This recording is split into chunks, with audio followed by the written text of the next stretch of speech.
Since the day it was founded, the United States has been a refuge for people from around the world to worship their gods as they choose. That's precisely why so many of our first European settlers came here. When they wrote our Constitution, in the first amendment to the Bill of Rights, they explicitly protected religious freedom, unlike countries around the world, particularly like China, which openly persecute Christians. Unfortunately, America, as we noted in the last block, is becoming much more like what we say we hate, the government of China. Many states have canceled in-person church services under the pretext of protecting the rest of us from the Wuhan coronavirus. Places like New Jersey and California consider Christianity, quote, non-essential, unlike abortion clinics or liquor stores, lotto ticket kiosks. None of this is related to science, of course. It's about punishing people they don't think vote for them. And if you don't believe it, ask the rioters. They were allowed to burn a stack of Bibles in Portland, Oregon last weekend. Try that with a Quran and see how long you remain free. You'd be in prison immediately. Bibles, no problem. Why? Because Democratic leaders in Congress despise traditional Christians because they don't vote for them. Here's House Majority Whip Jim Clyburn explaining his view on Fox. Well, I don't know anything about burning Bibles. That's another thing that's out there. Everybody's got their own religion. And I know the Quran, I know the Bible, both New and Old Testaments very well. And so just because somebody may believe in the Quran, that's their business. So burning a Bible doesn't do anything about burning down a federal building. I don't know if I've seen it. Maybe you all know something I don't know. What federal building has been under threat? What does that even mean? It doesn't mean anything, but we'll tell you what it isn't, and that's a clear declaration of disapproval of rioters burning Bibles. And if you can't say that, there's probably a reason you can't say that. What is that reason? Eric Metaxas has thought through it. He's the author of the book, If You Can Keep It. We're happy to have him on tonight.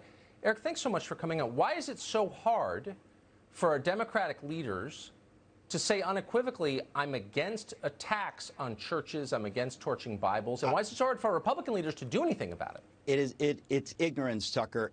Clyburn reminds me of Biden. He's sort of like a career politician, an animated waxworks dummy who has no idea of our history. He just wants to cling to power. He hasn't thought it through. He has no idea, just like maybe 50 years of Americans have no idea. We've forgotten that freedom is utterly impossible on the American model without the values we got from the Bible. It doesn't mean we can force people to be Christians or anything absurd like that. But the point is, all the founders understood that the Bible wasn't just a sacred book for some people. It was what gave us the West and what led to the idea of freedom and self-government. And when you attack that, you're not just attacking a few people who believe in that book. You're attacking foundational ideas that most of our, certainly career politicians, have no clue about anymore.